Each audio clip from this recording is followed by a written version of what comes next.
সংবাদ সন্ধ্যায় আপনাদের সবাইকে আমন্ত্রণ জানাচ্ছি আমি ফারহানা লোপা। ফেব্রুয়ারির প্রথমার্ধেই হবে জাতীয় নির্বাচন। দুনিয়ার কোনো শক্তিই ঠেকাতে পারবে না বলে মন্তব্য করেছেন প্রধান উপদেষ্টার প্রেস সচিব শফিকুল আলম। বিকালে রাজধানীর ফরেন সার্ভিস একাডেমিতে সংবাদ সম্মেলনে কথা বলেন তিনি। রাষ্ট্রীয় অতিথি ভবন যমুনায় আইনশৃঙ্খলা পরিস্থিতি নিয়ে জরুরি বৈঠক শেষে ব্রিফ করেন প্রেস সচিব। এ সময় তিনি আরও বলেন, উৎসব মুখর ও শান্তিপূর্ণ ডাকসু নির্বাচন অনুষ্ঠানের জন্য ঢাকা বিশ্ববিদ্যালয় প্রশাসনকে সর্বোচ্চ সহযোগিতা দেওয়ার অঙ্গীকার করেছেন প্রধান উপদেষ্টা। এক প্রশ্নের জবাবে শফিকুল আলম বলেন, রাজবাড়ির মতো ঘটনা প্রতিরোধে আইনশৃঙ্খলা বাহিনীকে কঠোর ব্যবস্থা নেওয়ার নির্দেশ দেওয়া হয়েছে।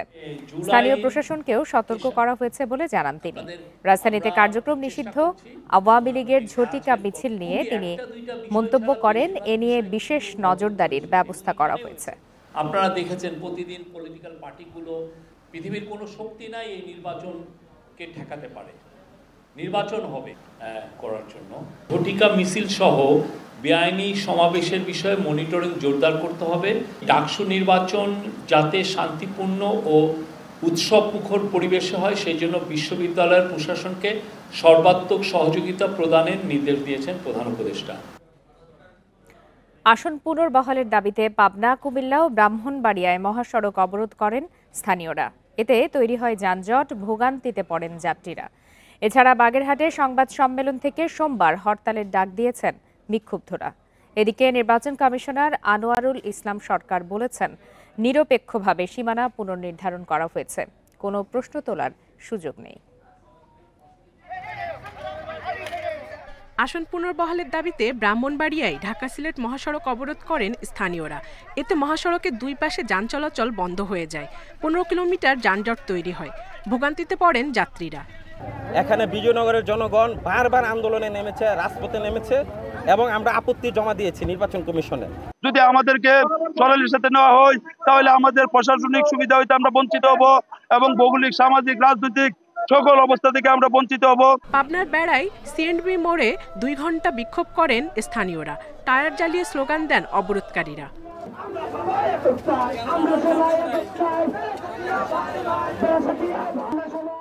এদিকে হোমনা, মেঘনাকে কুমিল্লার 2 আসনে পুনর্বহালের দাবিতে মানববন্ধন ও বিক্ষোভ করেছেন স্থানীয়রা। এ সময় ঢাকা চট্টগ্রাম মহাসড়ক অবরোধের চেষ্টা করলে আইন শৃঙ্খলা বাহিনী তাদের প্রতিরোধ করে। আমরা হোমনা, মেঘনা আসন চাই, আমরা দাউদকান্দি থাকতে চাই না, আমাদের দাউদকান্দির দরকার না। নির্বাচন কমিশন তাদের আইন নিজেরাই লঙ্ঘন করেছে। তাদের আইনে বলা আছে প্রশাসনিক বিন্যাস, আঞ্চলিক অখণ্ডতা বজায় রাখার কথা তারা বলেছেন। এই দুইটি বিষয়কে তারা লঙ্ঘন করেছে। এছাড়া বাগেরহাটে 4টি সংসদীয় আসন পুনর্বহালের দাবিতে 5 দিনের কর্মসূচি দিয়েছে সর্বদলীয় সম্মিলিত কমিটি। এর মধ্যে রয়েছে সোমবার জেলায় সকাল সন্ধ্যা হরতাল। সকাল সন্ধ্যা বাগেরহাট জেলা সদর সহ সকল উপজেলায়। 9 তারিখে মঙ্গলবার আমরা আবার বিকেল 5টায় বাগেরহাটের প্রতিটি উপজেলায় আমরা বিক্ষোভ সমাবেশ করব। এদিকে নির্বাচন কমিশন বলছে, সর্বোচ্চ সতর্কতা ও দক্ষতার সাথে আসন সীমানা পুনর্নির্ধারণ করা হয়েছে। কমিশন মনে করে যে এটি সর্বোচ্চ সতর্কতা এবং বিচক্ষণতার মাধ্যমে নিরপেক্ষভাবে এই কাজটি শেষ করেছে। গত 4 আগস্ট ত্রয়োদশ সংসদ নির্বাচনের 300 আসনের সীমানা চূড়ান্ত করে গেজেট দেওয়া হয়। এতে গাজীপুরের 1টি আসন বেড়েছে ও বাগেরহাটের 1টি কমেছে। এছাড়া ঢাকার 8টি সহ মোট 46টি আসনের সীমানায় পরিবর্তন আনা হয়। Julekha Parvin, independent news. বিএনপির ভারপ্রাপ্ত চেয়ারম্যান তারেক রহমান শিগগিরই দেশে ফিরবেন বলে জানিয়েছেন দলটির স্থায়ী কমিটির সদস্য সালাহউদ্দিন আহমদ। রাজধানীর ডিপ্লোমা ইঞ্জিনিয়ারিং ইনস্টিটিউট কাউন্সিল হলে জাতীয়তাবাদী আয়কর আইনজীবী ফোরাম আয়োজিত আলোচনা সভায় কথা বলেন তিনি। জানান, তারেক রহমান যেদিন দেশে ফিরবেন সেদিন দলের জন্য অবিস্মরণীয় এক ইতিহাস তৈরি হবে। পাশাপাশি সেদিনই বিএনপির জাতীয় নির্বাচনের অর্ধেক প্রচারণা হয়ে যাবে। আগামীর বাংলাদেশ চাইলেই আর কেউ অগণতান্ত্রিক বা ফ্যাসিস্ট হওয়ার সুযোগ পাবে না বলে মন্তব্য করে সালাউদ্দিন আহমদ বলেন, বিএনপি জনভোগান্তি না করে মানুষের কল্যাণে কর্মসূচি দিচ্ছে। আমরা এখন নির্বাচনে আবহের মধ্যে আছি। সারা দেশে নির্বাচনে আমেজ সৃষ্টি হয়েছে। অতি শিগগির আমাদের নেতা জনাব তারেক রহমান বাংলাদেশে প্রত্যাবর্তন করবেন। সেদিন বাংলাদেশের নির্বাচনের সমস্ত কিছু প্রতিষ্ঠিত হয়ে যাবে ইনশাআল্লাহ। প্রাথমিক বিদ্যালয়ের ছুটি কমিয়ে আনা হচ্ছে বলে জানিয়েছেন প্রাথমিক ও গণশিক্ষা উপদেষ্টা। আর অক্টোবরের মধ্যে ১৫০ উপজেলায় মিড ডে মিল চালু হচ্ছে বলে জানান বিধান রঞ্জন রায় পোদ্দার। রবিবার সকালে সচিবালয়ে আন্তর্জাতিক সাক্ষরতা দিবস উপলক্ষে এক সংবাদ সম্মেলনে একথা জানান তিনি। বাংলাদেশ অর্থনৈতিক সমীক্ষার সবশেষ রিপোর্ট অনুযায়ী দেশে বর্তমান সাক্ষরতার হার ৭৭.৯%। প্রযুক্তির যুগে সাক্ষরতার প্রসার এই প্রতিপাদ্যে সোমবার পালিত হবে আন্তর্জাতিক সাক্ষরতা দিবস। জাতিসংঘ ঘোষিত এই দিবসটি ৮ সেপ্টেম্বর পালিত হবে বিশ্বব্যাপী। প্রাথমিক ও গণশিক্ষা উপদেষ্টা জানান, সমীক্ষা রিপোর্ট অনুযায়ী দেশের ২২.১% জনগোষ্ঠী এখনও নিরক্ষর, কিন্তু বাস্তবে এই হার আরও বেশি। যদি আপনি খুব রাইগরাস স্টাডি করেন তাহলে সত্যিকার অর্থে সাক্ষরতা আরও কমও হতে পারে। প্রশ্নের জবাবে উপদেষ্টা জানান, সেপ্টেম্বরের শেষ বা অক্টোবরের শুরুতে দেশের ১৫০টি উপজেলার প্রাথমিক বিদ্যালয়ে মিড ডে মিল বা দুপুরের খাবার চালু করা হচ্ছে। এর মধ্যে ৫ ধরনের খাবার থাকবে। খাবারের বিষয়ে থাকতেছে আমাদের মান, ডিম, মৌসুমি ফল, ফর্টিফাইড বিস্কিট আর ইউএসটি মিল্ক। প্রাথমিক ও গণশিক্ষা উপদেষ্টা জানান, বছরের ৩৬৫ দিনের মধ্যে স্কুল খোলা থাকে ১৮০ দিন। এর মানে অনেক অপ্রয়োজনীয় ছুটি রয়ে গেছে। তাই প্রাথমিক বিদ্যালয়ে সাপ্তাহিক ছুটি শুক্র ও শনিবার 2 দিন বহাল রেখেই শিক্ষাপঞ্জির অন্যান্য ছুটি কমিয়ে আনার উদ্যোগ নেওয়া হয়েছে বলে জানান তিনি। পড়াশোনা যে হবে, স্কুল কদিন খোলা থাকছে, এর মানে আমাদের অনেক অপ্রয়োজনীয় ছুটি রয়ে গেছে। আমরা প্রথম চেষ্টা করছি ছুটিকে কিছু কমায় নিয়ে আসা যায়। আমরা শিক্ষা মন্ত্রণালয়ের সঙ্গে ঐক্যবদ্ধভাবে, কারণ আমরা বিচ্ছিন্নভাবে করলে হবে না। এটা বেতন গ্রেড বৃদ্ধি সহ ৩ দফা দাবিতে সহকারী শিক্ষকদের আন্দোলনের বিষয়ে গণশিক্ষা উপদেষ্টা বলেন, তাদের আন্দোলনের কোনো যৌক্তিকতা নেই। Hasif Mahmud Shah, independent news, Dhaka. ডাকসু নির্বাচনের প্রচারের শেষ দিনে বিশ্ববিদ্যালয়ের ঐতিহাসিক বটতলা প্রাঙ্গণে শপথ নিয়েছে ছাত্রদল সমর্থিত প্যানেল। রাজনৈতিক শিষ্টাচার ও পারস্পরিক শ্রদ্ধাবোধ বজায় রাখা, রাজনৈতিক প্রতিপক্ষের সঙ্গে আচরণে গণতান্ত্রিক চর্চা সহ ৮টি বিষয়ে শপথ নেন তারা। দুপুরে ছাত্রদল সমর্থিত প্যানেলের সহসভাপতি ভিপি প্রার্থী মোহাম্মদ আবিদুল ইসলাম এই শপথ বাক্য পাঠ করেন। নির্বাচনে সাইবার বুলিং নিয়ে অভিযোগের পাশাপাশি নিরাপদ ক্যাম্পাস গড়ার প্রতিশ্রুতি তাঁর। এদিকে সকাল থেকে ডাকসু নির্বাচনের প্রচারে মুখর বিশ্ববিদ্যালয় প্রাঙ্গণ। হল ও ক্যাম্পাসে জনসংযোগে ব্যস্ত প্রার্থীরা করছেন লিফলেট বিতরণ। এদিকে ছাত্র শিবিরের অভিযোগ, ভোট কেন্দ্র না বাড়ানোই সমস্যা হতে পারে। প্রার্থীদের পাল্টাপাল্টি অভিযোগ থাকলেও নির্বাচন সুষ্ঠু হবে এমন প্রত্যাশা শিক্ষার্থীদের। মঙ্গলবার হবে ডাকসু নির্বাচনের ভোট গ্রহণ।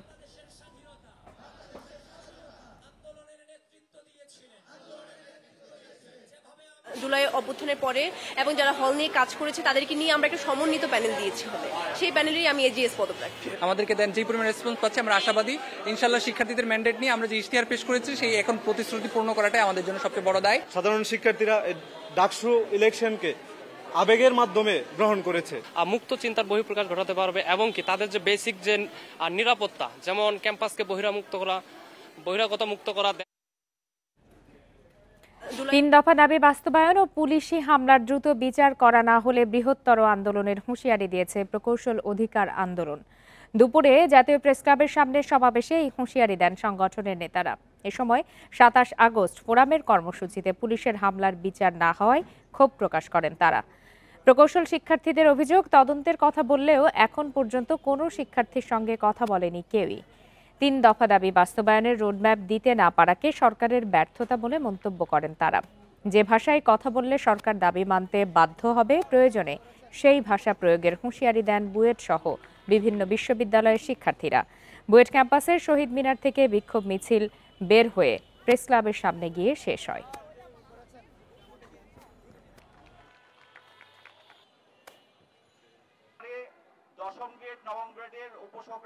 আমি মোহাম্মদ মেহেদী হাসান পিয়াস, ঢাকা বিশ্ববিদ্যালয়।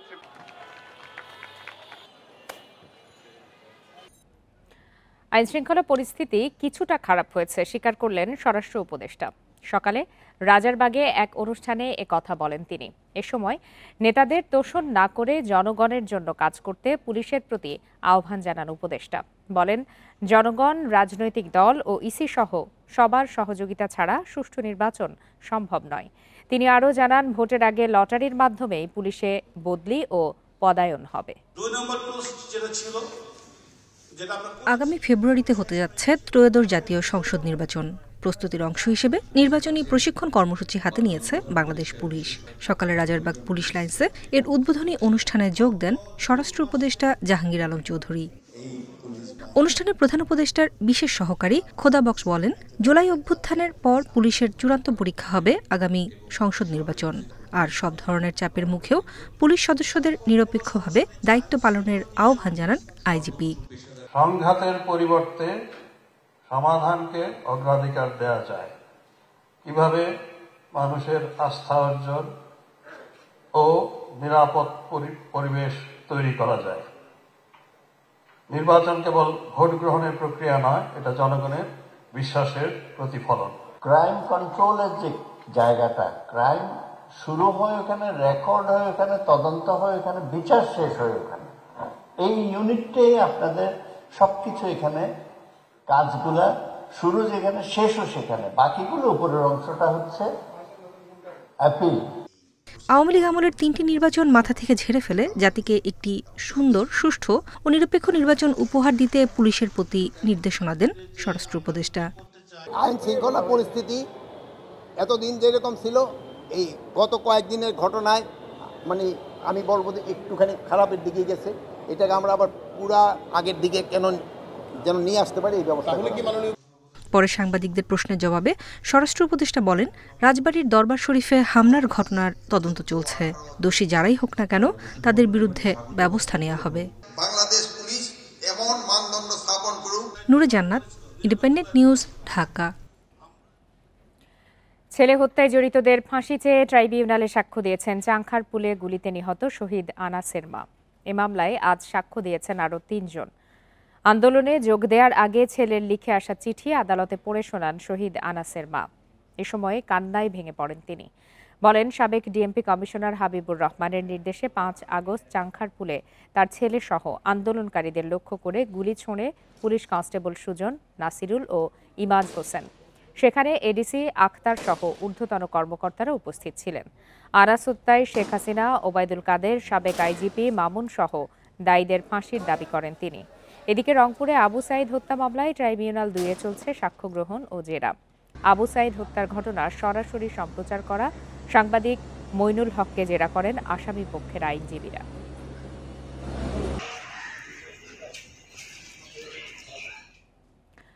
অভিনব কায়দায় তোয়ালের মাধ্যমে ইতালিতে পাচারকালে 6.5 কেজি কিটামিন মাদক সহ পাচারকারী চক্রের 2 সদস্যকে গ্রেপ্তার করা হয়েছে। গ্রেপ্তারকৃতরা আন্তর্জাতিক মাদক পাচারকারী চক্রের সক্রিয় সদস্য। এদের মধ্যে আরিফ মাদক পাচারের সাথে জড়িত থাকার কথা স্বীকার করেছে। দুপুরে মাদকদ্রব্য নিয়ন্ত্রণ অধিদপ্তরের প্রধান কার্যালয়ে সংবাদ সম্মেলনে এসব তথ্য জানানো হয়। সংস্থাটির পরিচালক হাসান মারুফ জানান, গোপন সংবাদের ভিত্তিতে ফেরেক্স কুরিয়ারের সহায়তায় টঙ্গী থেকে একটি পার্সেল জব্দ করে মাদক কর্মকর্তারা। পার্সেলের ভেতরে ছিল 7টি পেঁচানো তোয়ালে। পরে পরীক্ষা করে এর ভেতরে ভয়াবহ মাদক কিটামিন পাওয়া যায়। পার্সেলে লেখা ঠিকানায় অভিযান চালিয়ে গ্রেপ্তার করা চক্রের 2 সদস্যকে। পাচারকারী চক্রের সদস্যরা ভারত থেকে মাদকটি প্রথমে দেশে আনে, পরে প্রক্রিয়াজাত করে বিদেশে পাচার করে। এই মাদক ব্যবহারের ফলে কিডনি বিকলে ব্যবহারকারীর মৃত্যু হতে পারে বলে জানিয়েছেন পরিচালক হাসান মারুফ।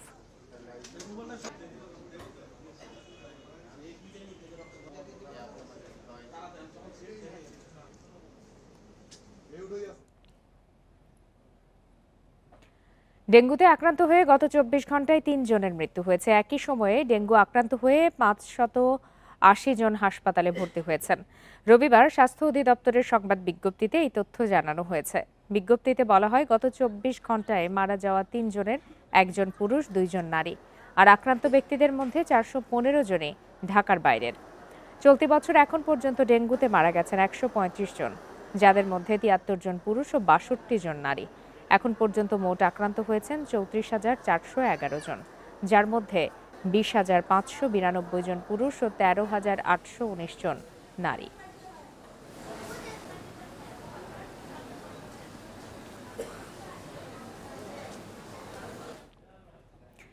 লেখক, বুদ্ধিজীবী ও রাজনীতিবিদ বদরুদ্দিন ওমর মারা গেছেন।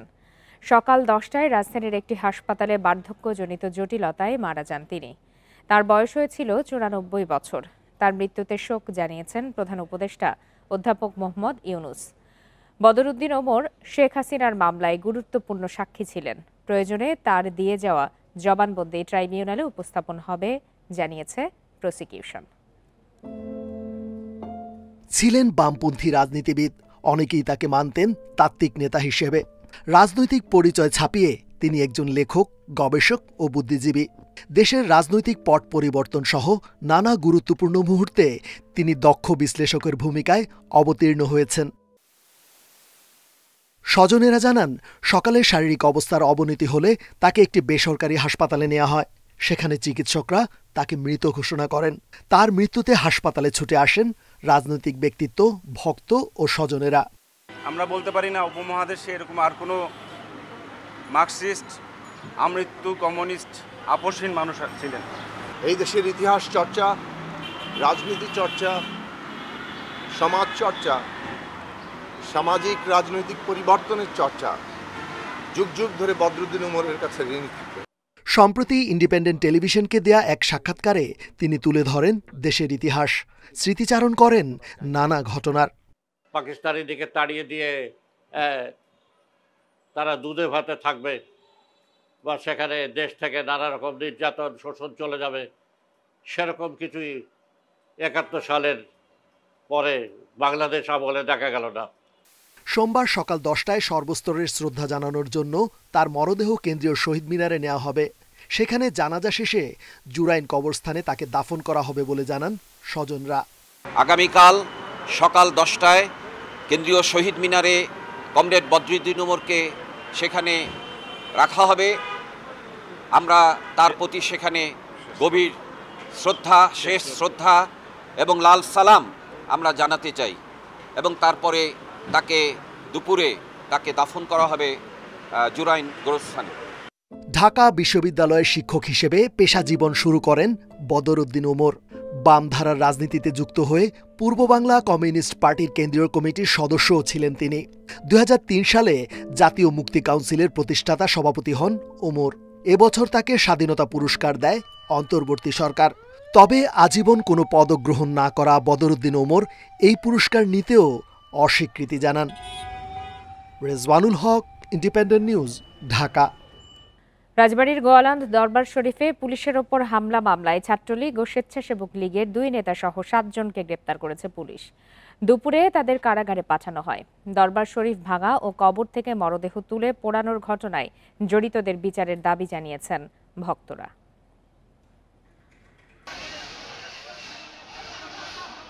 শনিবার দুপুরে তৌহিদি জনতার ব্যানারে মিছিল নিয়ে নুরাল পাগলা নামে পরিচিত নুরুল হকের বাড়ি ও দরবার শরীফে হামলা চালানো হয়। এক পর্যায়ে কবর থেকে তার মরদেহ তুলে পুড়িয়ে ফেলা হয়। এই সময় হামলা হয় পুলিশের উপরও। সংঘর্ষের ঘটনায় 1 জন নিহত ও পুলিশসহ আহত হয় অন্তত 50 জন। ওই ঘটনার পর থেকে এলাকায় আতঙ্ক দেখা দিয়েছে। কবর থেকে মরদেহ তুলে পোড়ানোর ঘটনায় কোনোভাবে গ্রহণযোগ্য নয় বলছেন সাধারণ মানুষ। বাড়িঘর পুরাইছে, কবর উঠে শেষটা নিয়ে হাইরে আবার পর্দার মরে নিয়ে আগুন দিয়ে জ্বালাই দেওয়া, এটা তো মানুষের কাজ, এটা মুসলমানের কাজ না। ভালো কথা চলে আসে, এই কাজ করেন না। আর মৃত্যুর পর তার মরা লাশের সাথে তো এরকম আক্রমণ করা ঠিক না। ভাইয়া যে লাশটা বাইক করলো, বাইক মেন রোডে পুরাইলো, বাইরেইলো, এটাই হলো অন্যায়। এদিকে পুলিশের উপর হামলা ও গাড়ি ভাঙচুরের মামলায় ছাত্রলীগ ও স্বেচ্ছাসেবক লীগের নেতাসহ কয়েকজনকে গ্রেপ্তার করা হয়েছে। শনিবার রাতে গ্রেপ্তারের পর রোববার দুপুরে আদালতের মাধ্যমে কারাগারে পাঠানো হয় তাদের। এদিকে দরবার শরীফে হামলা এবং মরদেহ পোড়ানোর ঘটনায় মামলার প্রক্রিয়া চলছে বলে জানিয়েছে পুলিশ। তারা বিশেষ করে হত্যা মামলার যে সংক্রান্ত বিষয়টা পরিবারের সাথে আমাদের কথা হচ্ছে, পরিবার আসলে আমরা উক্ত বিষয়ে আমরা আইনগত ব্যবস্থা গ্রহণ করবো, অবশ্যই মামলা হবে এই বিষয়ে। অন্যদিকে পুলিশের ওপর হামলার ঘটনায় অজ্ঞাত ৩,৫০০ জনকে আসামি করে মামলা হয়েছে শনিবার। আসামিদের ধরতে অভিযান চলছে। Independent news. অনেকদিন চড়া থাকার পর কিছুটা কমতে শুরু করেছে মোটা চালের দাম। ভারত থেকে চাল আমদানির পর কেজিতে দাম কমেছে 2 থেকে 3 টাকা পর্যন্ত। খাদ্য অধিদপ্তরের দাবি, শুল্কমুক্ত আমদানির সুবিধা মিলছে বাজারে। আপাতত চালের বাজার অস্থির হওয়ার সম্ভাবনা নেই। বেশ কয়েক মাস ধরে স্বস্তি ছিল না চালের বাজারে। চাহিদা মাফিক কেনা গেলেও গুনতে হচ্ছিল বাড়তি দাম। অবশেষে দীর্ঘ 4 মাস পর সরকারের শুল্কমুক্ত আমদানির সুবিধায় চালের দাম কমছে। বাজারে গত সপ্তাহে ভালো মানের মিনিকেট চাল 80 টাকার উপরে বিক্রি হলো, এখন তা কেনা যাচ্ছে 77 থেকে 78 টাকায়। মোটা চালের দাম 1 থেকে 2 টাকা কমে পাওয়া যাচ্ছে 60 টাকার নিচে। তবে বিভিন্ন ব্র্যান্ডের মোরগজাত চালের দাম খুব একটা কমেনি। চালের যে বাজারটা যেভাবে বাড়তে ছিল, এখন সে বাড়তিটা নাই। কিছু ইন্ডিয়ান চাল ঢোকাতে এখন বাজারটা একটা পর্যায়ে নিয়ন্ত্রণে আছে, একটু কমছে। 1 টাকা 2 টাকা প্রত্যেকটা চালের দাম কমছে। বাজার বাড়ার কোনো নেই, তবে এটা একটা তৎপরতার মধ্যে থাকতে হবে সরকারের, কোনো মজুদ যেন না হয়। হিলি স্থলবন্দরে গত 3 সপ্তাহে 50,000 টনের বেশি চাল আমদানি হয়েছে। বন্দরে অপেক্ষায় রয়েছে অনেক চালবাহী ট্রাক।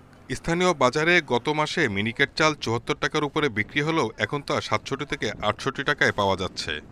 যে চাল প্রথমে যে চাল 70 টাকা 71 টাকা ছিল, সে চাল এখন 66 টাকায় চলে আসছে। 5 টাকা পার কেজিতে 5 টাকা আরও কমে গেছে।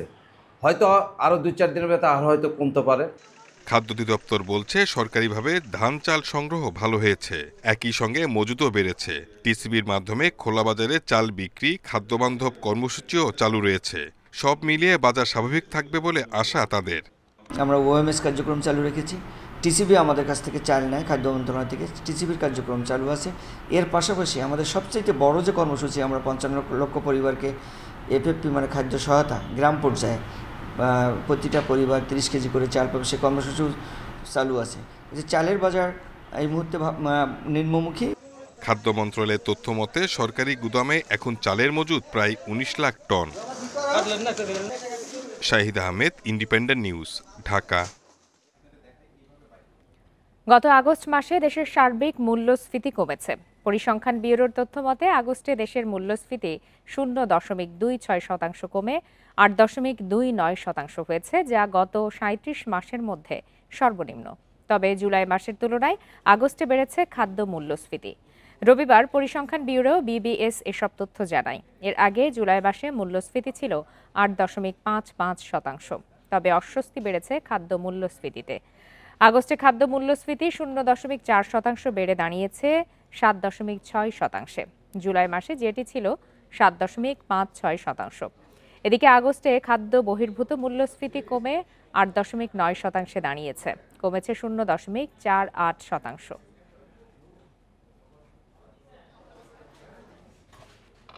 এর সাথে শেষ করছে আজকের সংবাদ সন্ধ্যা। ইন্ডিপেন্ডেন্ট টেলিভিশনের সব খবরের আরো বিস্তারিত জানতে চোখ রাখুন ফেসবুক, ইউটিউব আর এক্সে। ধন্যবাদ সবাইকে।